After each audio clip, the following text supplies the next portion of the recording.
Microvascular എന്തൊക്കെയാണ് ഇപ്പോ? അതായത് വലിയ അതെ, അപ്പൊ വലിയ ബ്ലഡ് വെസൽസ് എന്ന് പറയുമ്പോൾ നമുക്ക് എല്ലാവർക്കും പേടിയുള്ള കാര്യം, എല്ലാവരും അറിയണ കാര്യങ്ങളാണ് ഹാർട്ട് അറ്റാക്സും സ്ട്രോക്സ്. ഈ രണ്ട് കാര്യമാണ് മാക്രോവാസ്കുലർ കോംപ്ലിക്കേഷൻസ് എന്ന് പറയുന്നത്. അപ്പൊ പണ്ട് നമുക്കിപ്പോ എല്ലാവർക്കും അറിയാം, ഈ ഡയബറ്റീസ് ഉണ്ടെങ്കിൽ ഓൾമോസ്റ്റ് ഒരു ഹാർട്ട് അറ്റാക്ക് വന്ന പോലെയാണ് നമ്മൾ കരുതേണ്ടത്. There are lots of studies which have shown that if you have diabetes, it is almost equivalent to having a heart attack. Okay, അപ്പൊ ആയതുകൊണ്ട് അപ്പൊ നമുക്ക് മാക്രോവാസ്കുലർ കോംപ്ലിക്കേഷൻസ് പ്രിവെന്റ് ചെയ്യാനായിട്ട് ഞാൻ മുമ്പ് പറഞ്ഞ 3 കാര്യങ്ങളാണ് നമ്മൾ ചെയ്യേണ്ടത്. HbA1c control, cholesterol control and blood pressure. ഞാൻ പറഞ്ഞ 3 ടാർഗറ്റ്സ് നിങ്ങൾ ഓർത്തിരിക്കണം. ഈ 3 ടാർഗറ്റ്സ് നമ്മൾ ചെയ്യുവാണെങ്കിൽ മാക്രോവാസ്കുലർ കോംപ്ലിക്കേഷൻസ് ഡെഫിനറ്റ്ലി നമുക്ക് എല്ലാവർക്കും എപ്പോഴെങ്കിലും എന്തെങ്കിലും വരും നമുക്കറിയാം. പക്ഷെ prevention and to delay the advent of a complication, that's what we are going to be doing. Diabetes control നമ്മൾ ചെയ്യാൻ പറ്റുന്ന അതാണ്, അത് നമ്മൾ ചെയ്യണം. That is macrovascular complications control. ഇനി നമുക്ക് ചെറിയ തോതിൽ ഇതിന്റെ ട്രീറ്റ്മെന്റ്, അതായത് യൂസ് ചെയ്യുന്ന മരുന്നും ഇൻസുലിനും മറ്റ് ടാബ്ലറ്റ്സുകളെയും പറ്റിയും ചെറുതായിട്ടൊന്ന് സംസാരിക്കാം. അത് ഡീറ്റെയിൽ ആയിട്ട് പോകാനുള്ള സമയം നമുക്ക് ഇല്ല. എന്താണ് അതിനെപ്പറ്റി പറയാനുള്ളത്? ഇതൊരു വലിയ ടോപ്പിക്കാണ്. നമുക്ക് അറിയേണ്ട എന്തെങ്കിലും പറ്റുന്ന പ്രകാരം ഞാൻ പറയാൻ നോക്കാം. ഇൻ ടേംസ് ഓഫ് ടാബ്ലറ്റ്സ്, 2 വിധം ടാബ്ലറ്റ്സ് ആണ്. ഡയബറ്റീസ് ഇപ്പൊ എല്ലാം തന്നെ ഇൻസുലിനെ പറ്റിയാണ് നമ്മൾ വിചാരിച്ചിരിക്കുന്ന ഒരു കാലഘട്ടം ഉണ്ടായിരുന്നു. അത് മാറി വരുവാണ്. എന്നാലും നമ്മൾ ഇൻസുലിൻ കൊടുക്കുന്നത് ടൈപ്പ് 1 ഡയബറ്റീസിനാണല്ലോ. ടൈപ്പ് 2-ൽ നമ്മൾ ആദ്യം ടാബ്ലറ്റ്സ് വെച്ചാണ് തുടങ്ങുന്നതെന്നാണ് ഞാൻ മനസ്സിലാക്കുന്നത്. ശരിയല്ലേ? അപ്പൊ ആ ടാബ്ലറ്റ് ഏതാണ് ഏറ്റവും കോമൺ ആയിട്ട് ഉപയോഗിക്കുന്ന ടാബ്ലറ്റ്? ഞാൻ പറഞ്ഞുകൊണ്ട് വന്നേ ചേട്ടാ. അതായത് ഇൻസുലിൻ ബേസ്ഡ് ടാബ്ലറ്റ്സും ഇൻസുലിൻ ഇൻഡിപെൻഡന്റ് ടാബ്ലറ്റ്സ്, അതാണ് 2 ഗ്രൂപ്പ്സ്. അതായത് ഒരു group of tablets will work around insulin and there is a new set of group of tablets ഉണ്ട് ഇൻസുലിൻ ഇൻഡിപെൻഡന്റ് ആയിട്ട്. അപ്പൊ ഇൻസുലിൻ ബേസ്ഡ് ട്രീറ്റ്മെന്റിനെ പറ്റി നമുക്ക് സംസാരിക്കാം. ആദ്യമായിട്ട് നമ്മൾ പറയുന്നത് ഇൻസുലിൻ ബേസ്ഡ് എന്ന് പറയുമ്പോൾ മെറ്റ്ഫോമിൻ നിങ്ങൾക്ക് കേട്ട് കാണും. മെറ്റ്ഫോമിൻ വന്നിട്ട് ഇൻസുലിനെ പ്രൊഡ്യൂസ് ചെയ്യില്ല, പക്ഷെ ഇരിക്കുന്ന ഇൻസുലിനെ കുറച്ചുകൂടെ ആക്റ്റീവ് ആക്കും. അതായത് ഇൻസുലിൻ റെസിസ്റ്റൻസിനെ ഡീൽ ചെയ്യണതാണ് മെറ്റ്ഫോമിൻ. അത് വർക്ക് ചെയ്യുന്ന ഏരിയ ലിവർ ആണ്, പാൻക്രിയസ് അല്ല. പക്ഷെ അവിടെ ഉള്ള ഇൻസുലിനെ കുറച്ചുകൂടെ, അതായത് പാൻക്രിയസിന് പ്രൊഡ്യൂസ് ചെയ്യുന്ന ഇൻസുലിനെ കുറച്ചുകൂടെ എഫക്റ്റീവ് ആക്കുന്നതാണ് മെറ്റ്ഫോമിൻ. അപ്പൊ നമ്മൾ എല്ലാവർക്കും മെറ്റ്ഫോമിൻ കൊടുക്കും. നമുക്കറിയണ എല്ലാവരും മെറ്റ്ഫോമിൻ കഴിക്കാൻ തുടങ്ങും. പക്ഷെ എല്ലാവർക്കും സൈഡ് എഫക്ട്സ് ഉണ്ട്. മിക്കവാറുള്ള ആൾക്കാർ സൈഡ് എഫക്ട്സ് ഉണ്ട്. അബ്ഡോമിനൽ പെയിനും ഡയറിയാണ്. നിങ്ങൾ ഓർത്തിരിക്കേണ്ട ഒരു കാര്യമാണ്, ഇരിക്കുന്ന എല്ലാ മെഡിസിനിലും ഏറ്റവും കാർഡിയോവാസ്കുലർ ബെനിഫിറ്റ് കാണിച്ചിരിക്കുന്നത് ഇതുവരെയ്ക്കും, ഇപ്പൊ പുതിയ മരുന്നുകൾ കുറച്ചുകൂടെ കാണിക്കുന്നുണ്ടെങ്കിലും, metformin is very very effective in preventing heart disease. അപ്പൊ മെറ്റ്ഫോമിൻ കഴിക്കുന്ന ആൾക്കാർക്ക് ഹാർട്ട് ഡിസീസ് വരാൻ ഉള്ള ചാൻസ് കുറവാണ്. നിങ്ങൾക്ക് ചെറിയ സിംറ്റംസ് വരുവാണെങ്കിൽ ഉടനെ അത് നിർത്തി കഴിക്കാതിരിക്കാൻ തോന്നുവാണെങ്കിൽ അതൊന്ന് ഓർക്കുക. ഇത് ഒരു മരുന്നെങ്കിൽ ഒരു മരുന്ന്. അത് നിങ്ങൾ ഇത് പ്രിവെന്റ് ചെയ്യാനായിട്ട് ഒരു വഴി മാത്രമേ ഉള്ളൂ. നിങ്ങൾ പതുക്കെ സ്മോൾ ഡോസസിൽ കഴിക്കാൻ തുടങ്ങുക. പറ്റുവാണെങ്കിൽ കഴിച്ചു കഴിഞ്ഞിട്ട് കഴിക്കാൻ തുടങ്ങുക. പക്ഷെ ആ ഒരു 1, 2, 3 മെറ്റ്ഫോമിൻ ടാബ്ലറ്റ്സ്, അതായത് 1.5 ഗ്രാംസിന്റെ മുകളിൽ കഴിച്ചിരുന്ന വലിയ കാര്യമൊന്നുമില്ല. 500 മില്ലിഗ്രാം ടാബ്ലറ്റ്സ് ആണ്. 3 എണ്ണം കഴിച്ചാൽ മതി. അതിന്റെ മുകളിൽ കഴിച്ചിട്ട് വലിയ കാര്യമൊന്നുമില്ല. പറ്റുവാണെങ്കിൽ 1, 2 നിങ്ങൾക്ക് കഴിക്കാൻ പറ്റുവാണെങ്കിൽ that will give you lots of benefit. So മെറ്റ്ഫോമിനിൽ സ്റ്റാർട്ട് ചെയ്യുക. മെറ്റ്ഫോമിൻ എത്ര പറ്റുവാണെങ്കിൽ നിങ്ങൾ കഴിക്കാൻ, സൈഡ് എഫക്ട്സ് ഉണ്ടെങ്കിൽ തന്നെയും പറ്റുവാണെങ്കിൽ try and take metformin. It will make a big difference. The next tablet എന്ന് പറയുന്നത് ഇപ്പോൾ ഇരിക്കുന്നതൊക്കെ ഇൻസുലിൻ പ്രൊഡ്യൂസിങ് ടാബ്ലറ്റ്സ് ആണ്. അപ്പൊ നമ്മൾ മെറ്റ്ഫോമിൻ പറഞ്ഞു, ഇൻസുലിൻ പ്രൊഡക്ഷൻ അല്ല, ഇരിക്കുന്ന ഇൻസുലിനെ മോർ എഫക്റ്റീവ് ആക്കുന്നതാണ് മെറ്റ്ഫോമിൻ. ബാക്കിയുള്ള ടാബ്ലറ്റ്സും ഇൻജെക്ഷൻസും എല്ലാം തന്നെ ഇൻസുലിൻ പ്രൊഡക്ഷൻ ആണ് കൂടുന്നത്. ഗ്ലിക്ലസൈഡ് എന്ന മരുന്ന് നിങ്ങൾക്ക് അറിയാമായിരിക്കും, ഡയനൽ, ഗ്ലിമിപ്രൈഡ്, ഇതൊക്കെ വന്നിട്ട് basically works on the pancreas. അവിടെ നിന്ന് ഇൻക്രീസ് ഓഫ് ഇൻസുലിൻ കൊടുക്കും. ആ ഇൻസുലിൻ കൂട്ടുമ്പോൾ നമുക്ക് ആ ബ്ലഡ് ഷുഗർ കുറയ്ക്കാനായിട്ട് നോക്കാം. അതിന്റെ സൈഡ് എഫക്ട്സ് നിങ്ങൾക്ക് അറിഞ്ഞിരിക്കേണ്ടത്, ഇൻസുലിൻ ആയതുകൊണ്ട്, ഇൻസുലിൻ അല്ലെങ്കിലും ഇൻസുലിൻ കൂട്ടുന്നതും കൊണ്ട് ഹൈപ്പോസ്, സൾഫോണാലിയൂറിയ കഴിക്കുമ്പോൾ, ഗ്ലിക്ലസൈഡ് കഴിക്കുമ്പോൾ, ഗ്ലിമിപ്രൈഡ് കഴിക്കുമ്പോൾ, ഡയനൽ കഴിക്കുമ്പോൾ നിങ്ങൾക്ക് ഹൈപ്പോഗ്ലൈസീമിയ വരാൻ ചാൻസ് ഉണ്ട്. അത് മാത്രമല്ല, ഇത് കഴിക്കുമ്പോൾ ഹൈപ്പോയുടെ ചാൻസ് കുറവാണോ? മെറ്റ്ഫോമിൻ കഴിക്കുമ്പോൾ ഹൈപ്പോസ് വരാനായിട്ട് തിയററ്റിക്കൽ പോസിബിലിറ്റി ഇല്ല. ചിലവർ പറയുന്നുണ്ട് എനിക്ക് വന്ന് ഹൈപ്പോ വരണ പോലെ തോന്നുന്നുണ്ടെന്ന് എനിക്കറിയുന്ന കുറെ പേരുണ്ട്. പക്ഷെ usually it's unlikely to cause it. It is not impossible. Sulphonylurea അതായത് ഗ്ലിമിപ്രൈഡ് ഗ്ലിഫോസൈഡ് കഴിക്കുമ്പോൾ ഡെഫിനറ്റ്ലി ഹൈപ്പോസ് വരാൻ ചാൻസ് ഉണ്ട്. അതുകൊണ്ട് കെയർഫുൾ ആയിട്ട് കഴിക്കും. അതിന്റെ ഒപ്പം തന്നെ വെയിറ്റ് കൂടാനും ചാൻസ് ഉണ്ട്. അതുകൊണ്ട് ഈ രണ്ട് കാര്യം കൊണ്ട് ഞങ്ങൾ ഗ്ലിമിപ്രൈഡും ഗ്ലിക്ലസൈഡും ഇപ്പൊ തൽക്കാലം ഓൾഡർ ഗ്രൂപ്പ് ഓഫ് പേഷ്യൻസിന് കൊടുക്കാറില്ല. എന്ന് പറഞ്ഞാൽ അത് ഓവർ വെയിറ്റ് പേഷ്യൻസിനും കൊടുക്കാറില്ല. എന്ന് പറഞ്ഞാൽ വെയിറ്റും കൂടും, ഹൈപ്പോ വരണതുകൊണ്ട് ഈ രണ്ട് ഗ്രൂപ്പ് ഓഫ് പീപ്പിൾസിന് ഞങ്ങൾ അത് അവോയ്ഡ് ചെയ്യും. അതിന് പകരം ഇപ്പൊ ആൾക്കാർക്ക് നിങ്ങൾക്ക് എല്ലാവർക്കും അറിയണ ഒരു മരുന്നാണ് ഗ്ലിപ്റ്റിൻ, ആലോഗ്ലിപ്റ്റിൻ, സിറ്റഗ്ലിപ്റ്റിൻ, സാക്സഗ്ലിപ്റ്റിൻ, ഇങ്ങനത്തെ ഒരു മരുന്നുകളുണ്ട്. ഈ മരുന്ന് ഇറ്റ്സ് ന്യൂ, കുറച്ച് കാലങ്ങളായിട്ട് ഉണ്ട്. പക്ഷെ ഇതും ഇൻസുലിൻ തന്നെ ഇൻക്രീസ് ചെയ്യും. പക്ഷെ ഇതിന്റെ ഒരു ഗുണം എന്ന് വെച്ചാൽ ബ്ലഡ് ഷുഗർ കുറഞ്ഞു വരുമ്പോൾ അത് വർക്ക് ചെയ്യണം നിർത്തും. ഓക്കെ. സോ ഹൈപ്പോ വരാതിരിക്കാൻ ഇറ്റ് വിൽ ഹെൽപ്പ്. സൾഫാനൂരിയ അതായത് ഗ്ലിമിപ്രൈഡ് കഴിക്കുമ്പോൾ നിങ്ങളുടെ ബ്ലഡ് ഷുഗർ കുറഞ്ഞ് പോയിക്കൊണ്ടിരിക്കുന്നത് അതിന് മനസ്സിലാകാൻ പോകുന്നില്ല. അത് വർക്ക് ചെയ്തുകൊണ്ടിരിക്കും, ഇൻസുലിൻ കൂട്ടിക്കൊണ്ടിരിക്കും, ഷുഗർ കുറയും. ഗ്ലിപ്റ്റിൻ എന്ന മരുന്ന് ബ്ലഡ് ഷുഗർ താഴെ വന്ന് 4 5 ആകുമ്പോൾ തന്നെ അതങ്ങ് സ്റ്റോപ്പ് ചെയ്യും, ഇൻസുലിൻ പ്രൊഡക്ഷൻ സ്റ്റോപ്പ് ചെയ്യും. അപ്പൊ ഗ്ലിപ്റ്റിൻ എന്ന മരുന്ന് ഞങ്ങൾ മോർ യൂസ് വെയിറ്റ് കൂട്ടാത്ത ഒരു മരുന്നാണ്. അതുകൊണ്ട് ഓവർ വെയിറ്റ് പേഷ്യൻസിനും എൽഡർലി പേഷ്യൻസിനും ഗ്ലിപ്റ്റിൻ ഞങ്ങൾ കൊടുക്കും. അതുപോലെ തന്നെ ഗ്ലിപ്റ്റിന്റെ ഒരു സിസ്റ്റർ മെഡിസിൻ ആണ് GLP-1 ആനലോഗ്. ഞാൻ പറയുമ്പോൾ ഇതിനെ എക്സ്പ്ലെയിൻ ചെയ്യാനായിട്ടൊന്നുമില്ല. ഇഞ്ചക്ഷൻസ് ആണ്. വീക്ക്ലി വൺസ് ഇഞ്ചക്ഷൻ ഉണ്ട്, ഡെയിലി ഇഞ്ചക്ഷൻ ഉണ്ട്. So very soon it will be in tablet form as well. So tablet form വരുന്നുണ്ട് ഈ GLP-1 analog എന്ന് പറയുന്ന ഒരു മരുന്ന്. It's an exceptionally good medicine, very good increase insulin, but ഇതിന്റെ ഏറ്റവും വലിയ ബെനിഫിറ്റ് എന്ന് പറഞ്ഞാൽ വെയിറ്റ് ലോസ്. ഈ മരുന്ന് ഭാവിയില് മെറ്റ്ഫോമിന്റെയും അല്ലെങ്കിൽ ഡയോണിന്റെയും ഒക്കെ ആവശ്യം ഇല്ലാതാക്കുമോ, അതിനെ റീപ്ലേസ് ചെയ്യുമോ? ഇല്ല ചേട്ടാ, ഞാൻ അങ്ങനെ പറയില്ല. നമ്മൾ വന്നിട്ട് മെറ്റ്ഫോമിൻ എന്നായാലും ഈസിയർ ടു സ്റ്റേ. പക്ഷെ ഡയനലും സൾഫാനൂരിയാസോ ഞാൻ ഇപ്പൊ ഗ്ലിമിപ്രൈഡൊക്കെ ഇപ്പൊ ഞങ്ങൾ ലെസ് ആൻഡ് ലെസ് യൂസ് ചെയ്തുകൊണ്ടിരിക്കുകയാണ്. മെറ്റ്ഫോമിൻ കഴിഞ്ഞിട്ട്, അപ്പൊ ആദ്യത്തെ ഡ്രഗ് എപ്പോഴും മെറ്റ്ഫോമിൻ ആയിരിക്കും.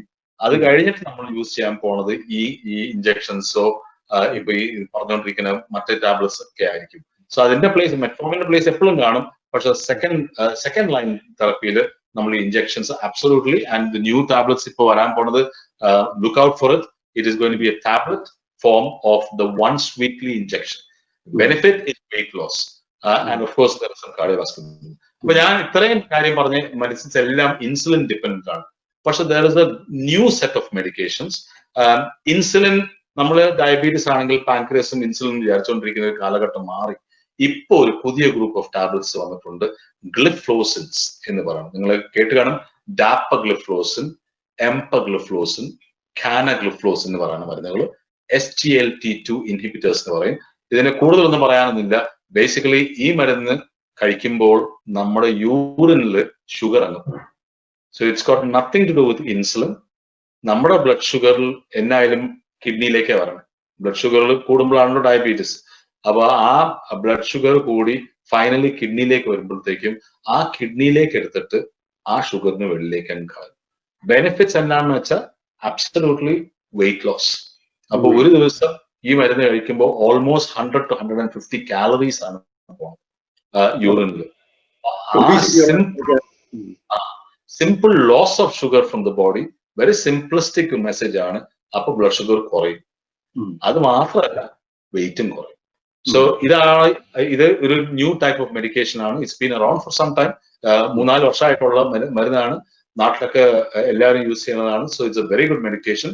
പക്ഷെ ഇതിന്റെ നമ്മൾ അറിഞ്ഞിരിക്കേണ്ട ഒരു അമേസിംഗ് ഫാക്ട് എന്ന് വെച്ചാൽ, over the last few years evidence is come out that ഈ മരുന്ന് കഴിക്കുന്നവർക്ക് ഹാർട്ട് അറ്റാക്ക്, സ്ട്രോക്ക് അങ്ങനത്തെ എഫക്ട് കുറഞ്ഞുകൊണ്ടിരിക്കുകയാണ്. ഇൻഫാക്ട് കിഡ്നി ഡിസീസും ഈ മരുന്ന് കഴിക്കുമ്പോൾ എന്തുകൊണ്ടാണെന്ന് ഇപ്പോഴും നമ്മൾ മനസ്സിലാക്കിയിട്ടില്ല. ബെനിഫിറ്റ് ഓഫ് ബ്ലഡ് പ്രഷർ ഉണ്ട്, HbA1c കുറയ്ക്കണതിൽ വലിയ ഗുണമൊന്നും ഇല്ലെങ്കിലും the effect on heart attacks, strokes, kidney disease is becoming a lot more with these new group of medications. അതുകൊണ്ട് ഞങ്ങളുടെ ക്ലിനിക്കില് ഡയബറ്റീസ് ഉള്ളവർക്ക് മെറ്റ്ഫോമിൻ കൊടുക്കും. അത് കഴിഞ്ഞാൽ ഇപ്പൊ ഞാൻ പറഞ്ഞ പോലെ ഈ പുതിയ ടൈപ്പ് മെഡിക്കേഷൻസ് ആണ് കൊടുത്തുകൊണ്ടിരിക്കുന്നത്. എസ്പെഷ്യലി കുറച്ച് വെയിറ്റ് ഉള്ളവർക്ക് ഈ HCLT2 അതായത് ഗ്ലിഫ്ലോസിൻസ് എന്ന മെഡിക്കേഷൻസ് കൊടുക്കാനായിട്ടുള്ള ഹൈ ചാൻസസ് ഉണ്ടായിരിക്കും. നിങ്ങളപ്പോ ഓർത്തിരിക്കുന്നത് നിങ്ങൾ ഡോക്ടർ വന്നിട്ട് നിങ്ങൾക്ക് SGLT2 മരുന്ന് കൊടുക്കാനായിട്ട് നിങ്ങൾ പ്രോത്സാഹിപ്പിക്കണം എന്ന് പറഞ്ഞാൽ അതിന്റെ effect on heart and strokes and kidney is way beyond what we have seen. ഇത്രയും കാലങ്ങളായിട്ട് നമ്മൾ യൂസ് ചെയ്യുന്ന മെഡിക്കേഷൻസിനെക്കാളും കൂടുതൽ എഫക്റ്റ് ആണ് ഇത് കാണുന്നത്. ഒരു കാര്യം മാത്രം പറയാനുണ്ട്, മെറ്റ്ഫോമിൻ അതുപോലെ തന്നെ ഗ്ലിഫ്ലോസിൻസ് നിങ്ങൾക്ക് ഡയറിയ ഇല്ലെങ്കിൽ വേറെ എന്തെങ്കിലും ഛർദ്ദികൾ ഇങ്ങനത്തെ ഉള്ള പ്രശ്നങ്ങൾ ഉള്ള ടൈം ആണെങ്കിൽ ഈ മരുന്നുകൾ 2 മരുന്നുകളും കുറച്ച് നാളത്തേക്ക് കഴിക്കാറുന്ന ഒന്നും ആകാൻ പോകുന്നില്ല. And we encourage people to hold back. ഈ മരുന്ന് കഴിക്കാതെ 2-3 ദിവസത്തേക്ക് കഴിക്കാതിരിക്കുന്നത് definitely actually will be beneficial.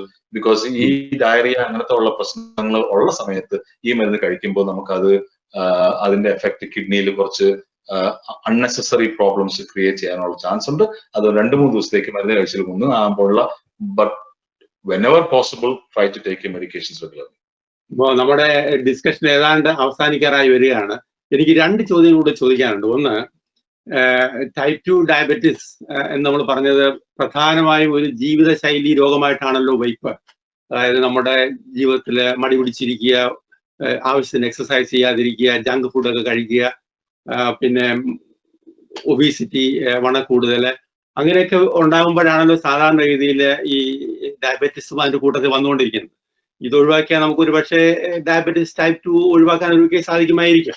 ഞാൻ ചോദിക്കാനുള്ളത്, ഞാൻ ഇപ്പോ ഒരു ന്യൂകാസൽ ഡയറ്റ് എന്നും ഡയറ്റ് കൊണ്ട് ഡയബറ്റിസ് ടൈപ്പ് 2 ചികിത്സിക്കാൻ അല്ലെങ്കിൽ ഒരുവിധം പൂർണ്ണമായും ഭേദമാക്കാൻ കഴിയുമെന്നും ചില റിപ്പോർട്ടുകൾ ഞാൻ കണ്ടു. അതിനെപ്പറ്റി എന്താണ് അഭിപ്രായം? രണ്ടാമത്, ഈ എക്സസൈസ് ചെയ്യുന്നത് വഴി, റെഗുലർ എക്സസൈസ് ചെയ്യുന്നത് വഴി എങ്ങനെയാണ് ഡയബറ്റിസ് കൺട്രോൾഡ് ആകുന്നത്, അതിന്റെ മെക്കാനിസം ഓഫ് ആക്ഷൻസ്, ഇതുകൂടി ഒന്ന് വിശദീകരിക്കാമോ? ഇൻട്രസ്റ്റിംഗ് ക്വസ്റ്റ്യൻസ് വിജയ് ചേട്ടാ. അപ്പൊ ആദ്യമായിട്ട് ക്യൂർ എന്നൊരു കോൺസെപ്റ്റ്. അപ്പോ എന്നോട് ചോദിച്ചാൽ ഡയബറ്റീസ് അത്രയും സീരിയസ് എന്ന് പറയാൻ ക്യാൻസർ ആണോ എന്ന് ചോദിച്ചാൽ ക്യാൻസർ അല്ല. പക്ഷെ ക്യാൻസറിനെ പോലെ തന്നെയാണ് ഞാൻ അതിനെ ട്രീറ്റ് ചെയ്യുന്നത്. ക്യാൻസറിന് നമ്മൾ എപ്പോഴും ക്യൂർ എന്ന് പറയാറില്ല, റെമിഷൻ. അതായത് cancer goes into remission.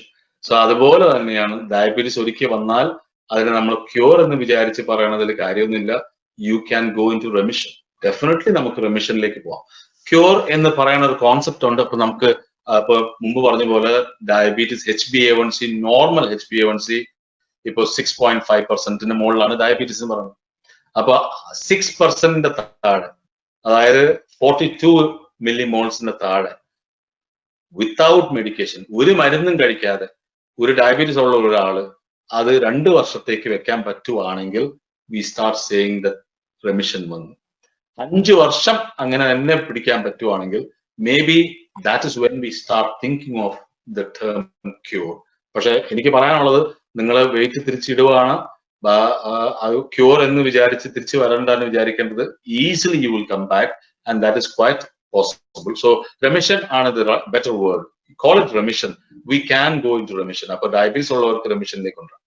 Newcastle diet, absolutely amazing study. Professor Taylor, Roy Taylor എന്ന് പറഞ്ഞ ഞങ്ങളുടെ കളീഗാണ് ചെയ്തത്. Is an amazing person and it very simple concept. അതായത് നിങ്ങൾ ഓർത്തിരിക്കേണ്ടത്, നമുക്ക് ചെയ്യാൻ പറ്റുമോ എന്ന് ചോദിച്ചാൽ ചെയ്യാം. ഏർലി ഡയബറ്റീസ്, അതായത് നിങ്ങൾക്ക് ഡയബറ്റീസ് ആദ്യം കണ്ടുപിടിക്കുന്ന ആൾക്കാർക്ക് 3 മാസത്തേക്ക് 600 to 800 calories per day. 600 calories എന്ന് പറഞ്ഞാൽ നമ്മൾ വിചാരിച്ച് ഇരിക്കേണ്ട ഒരു മിൽക്ക് ഷേക്കും, ചെറിയ ബോട്ടിൽ മിൽക്ക് ഷേക്കും, കുറച്ച് ക്യാബേജും കുറച്ച് പെപ്പറും, ഇങ്ങനെയാണ്. അതിൽ 600 കാലറി വരും. ഈ 600 കാലറി, 600 to 800 കാലറീസ് നമ്മൾ 3 മാസത്തേക്ക് പിടിച്ചു നിൽക്കാൻ പറ്റുവാണെങ്കിൽ what he could show was that we could reverse diabetes. Early diabetes ഉള്ളവർക്ക് ഇത് കൊടുക്കുമ്പോൾ വെയിറ്റും കുറയും and absolutely U can go back. ഞാൻ പറഞ്ഞ HbA1c ടാർഗറ്റ്സ് ലെസ് ദാൻ 42 കൊണ്ടുവരാൻ പറ്റും. എന്നിട്ട് അത് കണ്ടിന്യൂ ചെയ്യാൻ പറ്റുമോ എന്ന് ചോദിച്ചാൽ അത്രയും നമുക്ക് ലൈഫ് ലോങ് കണ്ടിന്യൂ ചെയ്യാനായിട്ട് ആർക്കും തന്നെ പറ്റൂല. പക്ഷെ പ്രൊഫസർ ടൈലർ കാണിച്ച സ്റ്റഡിയിൽ വന്നിട്ട് ലോങ് ടേം സ്റ്റഡീസിൽ നമുക്ക് വീട്ടിൽ അത് കുറച്ച് കൂട്ടിയാലും 800 to 1200 വരെക്കും നമുക്ക് intermediate fasting or low calorie diet കഴിക്കാൻ പറ്റുവാണെങ്കിൽ ആഫ്റ്റർ ദ ഇനിഷ്യൽ ഒരു ബിഗ് ബാങ് കഴിഞ്ഞിട്ട് നമ്മൾ കുറച്ച് ഹെൽത്തി ആയിട്ട് നമ്മൾ കഴിക്കാൻ തുടങ്ങുകയാണെങ്കിൽ definitely we can make a strong influence on the progression of diabetes. നമ്മൾ പറഞ്ഞ പോലെ ആ 10 വർഷമാണല്ലോ തിരിച്ചു കെട്ടണേ. അപ്പൊ ആദ്യത്തെ ഡയഗ്നോസിസ് നമുക്ക് റിവേഴ്സ് ചെയ്യാൻ പറ്റുമെന്ന് വെച്ചാൽ റിവേഴ്സ് ചെയ്യാം. ഗോയിങ് ടു റെമിഷനിന് നമുക്കത് പ്രോഗ്രഷൻ ആകാതെ വരാനായിട്ട് നമുക്ക് കുറച്ച് നാളത്തേക്ക് പിടിച്ചു നിൽക്കാം. അത് ഡെഫിനറ്റ്ലി ഐ വുഡ് സപ്പോർട്ട്. അപ്പോ ഡയബറ്റീസ് ഉള്ളവരോട് ഞാൻ പറയാനുള്ള ഇത് ഫസ്റ്റ് അഡ്വൈസ് അബ്സല്യൂട്ട്ലി എക്സസൈസ് വേണം, പക്ഷെ ഡയറ്റ് കൺട്രോൾ. നമ്മൾ ഈ പറഞ്ഞ ടോട്ടൽ കാലറി ഇൻടേക്ക് ആണ്. എന്ത് ഡയറ്റ് വേണമെങ്കിൽ നിങ്ങൾ ചെയ്തു. നിങ്ങൾ 16 hour ഫാസ്റ്റ് ചെയ്യാം, ഇന്റർമീഡിയന്റ് ഫാസ്റ്റിംഗ് ചെയ്യാം, ലോ പ്രോട്ടീൻ ഡയറ്റ് ചെയ്യാം, ലോ കാർബ് ഡയറ്റ് ചെയ്യാം. ഏത് ഡയറ്റാണ് നിങ്ങൾക്ക് ബെനിഫിഷ്യൽ എന്ന് ഞാൻ പറയാൻ പോകുന്നത്. Because all diets R useful. Every person individual ആയിട്ട് നിങ്ങൾക്ക് ഏത് ഡയറ്റ് ആണോ യു ക്യാൻ സസ്റ്റെയിൻ അത് നിങ്ങൾ ചെയ്യുക. അതിന്റെ ബെനിഫിറ്റ് നിങ്ങൾക്ക് കിട്ടും. ഏത് ഡയറ്റ് ചെയ്താലും it comes down to total calorie count. Total calories നമുക്ക് മെയിൻറ്റെയിൻ ചെയ്യണം. And for an average person എന്നോട് ചോദിച്ചാൽ ഒരു ഡയബറ്റീസ് ഉള്ള ആൾക്ക് ബിറ്റ്വീൻ 1000 to 1500 കാലറീസ് മുകളിൽ കഴിക്കേണ്ട ആവശ്യമേ ഇല്ല. നമ്മൾ ചെയ്യണ സെഡൻറ്ററി ലൈഫ് സ്റ്റൈൽ. നമ്മൾ ആരും ഫാമിങ്ങിൽ പോയിട്ട് തുടർന്നു ഇതൊന്നും ചെയ്യാത്തവരാണ്. നമ്മൾ വീട്ടിലിരുന്ന് ഇങ്ങനത്തെ ചെയ്യണവർ. എന്റെ ഒരു ഒപ്പീനിയൻ എന്ന് പറഞ്ഞാൽ definitely cut down the calories and look at what you are eating, live healthy. That will make a big difference. My final point is about exercise. അപ്പൊ എക്സസൈസ് ചെയ്യുമ്പോൾ എങ്ങനെയാണ് നമ്മൾ ഡയബറ്റീസ് ബെറ്റർ ആവണമെന്ന് ചോദിച്ചാൽ, വെൽ ബേസിക്കലി നമ്മൾ exercise ചെയ്യുമ്പോൾ നമ്മുടെ blood supply കൂട്ടും. നമുക്ക് തന്നെ അറിയാം. ആ ബ്ലഡ് സപ്ലൈ കൂടുമ്പോൾ ഇരിക്കുന്ന ഇൻസുലിൻ പോകുന്ന സ്ഥലം എത്തിച്ചെല്ലും. ഇപ്പൊ നമ്മൾ പണ്ട് പറഞ്ഞ പോലെ നമ്മൾ ഇഗ്നിഷൻ കീ ഇട്ട് കാർ സ്റ്റാർട്ട് ചെയ്ത് പോകുമ്പോൾ നമ്മൾ സെയിം കോൺസെപ്റ്റ് ആണ്. അപ്പൊ എക്സസൈസ് ചെയ്യുമ്പോൾ എവിടെയെങ്കിലും ബ്ലഡ് സപ്ലൈ കൂടുമ്പോൾ അവിടെയൊക്കെ ഇൻസുലിൻ എത്താനുള്ള ചാൻസ് ഉണ്ട്. അപ്പൊ ആ ഇൻസുലിൻ അവിടെ എത്തുമ്പോൾ the metabolism of sugar, sugar എല്ലായിടത്തും ഉണ്ടല്ലോ, ആ sugar metabolism becomes faster, it becomes more effective. The effect of insulin, insulin resistance കുറയ്ക്കാനായിട്ടും പറ്റും exercise ചെയ്തുകൊണ്ടിരിക്കും. So exercise brings down insulin resistance, increases the delivery of insulin, മസിലിലൊക്കെ insulin എത്താനുള്ള ചാൻസും കൂടും. അപ്പോൾ definitely exercise will make a big difference. പക്ഷെ do not think that by exercise you will be able to make a big difference to your weight. It will improve insulin resistance. Weight കുറയ്ക്കാൻ നിങ്ങൾ diet മാത്രമേ ഉള്ളൂ. Diet നന്നായിട്ട് കുറയ്ക്കണം. Total calorie count ആണ് നമ്മൾ നോക്കേണ്ടത്. ഏത് ഡയറ്റ് വേണമെങ്കിലും യൂസ് ചെയ്തോ, but look at your total calories and cut down both. A combination of exercise and diet will hopefully diabetes preventionും കൺട്രോളും ചെയ്യാനായിട്ട് നിങ്ങൾ എല്ലാവരും സഹായിക്കട്ടെ എന്ന് ഞാൻ അപേക്ഷിക്കുന്നു. Thank you very much Paul. This is very helpful. നമ്മുടെ ഈ ഹെൽത്ത് മാറ്റേഴ്സ് എന്ന പ്രോഗ്രാമിന്റെ ഉദ്ദേശം തന്നെ ഒരു തരത്തിലുള്ള ഹെൽത്ത് എഡ്യൂക്കേഷൻ ആണ്. പലർക്കും ഗൂഗിളിലൂടെയൊക്കെ പല ഭാഗികമായ അറിവുകൾ കിട്ടിയാലും നമുക്ക് വളരെ പ്രിസൈസ് ആയിട്ടുള്ള ഇൻഫർമേഷൻ നമ്മുടെ പ്രേക്ഷകർക്ക് നൽകുക എന്നുള്ളതാണ് ഈ പരിപാടിയുടെ ഉദ്ദേശം. അത് ഒരു പൂർണ്ണമായ അളവിലും സാധൂകരിക്കുന്നതായിരുന്നു ഇതെന്നാണ് എൻ്റെ അഭിപ്രായം. ഇത്രയും സമയം നമ്മോടൊപ്പം ചെലവഴിച്ചതിന് വളരെ നന്ദി. നമസ്കാരം. Thank you.